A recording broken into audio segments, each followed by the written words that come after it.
السلام علیکم ورحمۃ اللہ وبرکاتہ۔ محترم ناظرین، قربانی کے مسائل چل رہے ہیں اور آج ہمارا 5واں دن ہے اور ہم روزانہ قربانی کے مسائل یاد کر رہے ہیں۔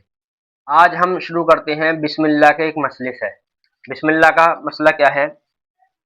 شرعی حکم یہ ہے کہ ایک مسلمان ذبح کرتے وقت زبان سے بسم اللہ اللہ اکبر پڑھنا بھول جائے تب بھی ذبیحہ حلال ہوگا۔ یعنی اگر مسلمان بسم اللہ اللہ اکبر کہنا زبان سے بھول جائے اور بھول کر چھٹ جائے تو پھر بھی ذبیحہ حلال ہے، پھر بھی ذبیحہ حلال ہوگا، کیونکہ اس کے مسلمان ہونے کی بنا پر فرض کر لیا جائے گا کہ اس نے خدا کے سوا کسی کے نام پر یہ فعل انجام نہیں دیا ہے۔ نیز اللہ اکبر کا اضافہ بھی ضروری نہیں، صرف لفظ بسم اللہ کافی قرار پا سکتا ہے، مگر یاد رکھیے کہ بھول جانا اور بات ہے، لیکن جان بوجھ کر بسم اللہ ترک کرنا اور اس کے تلفظ کو ایک مصیبت سمجھ لینا بالکل دوسری بات ہے۔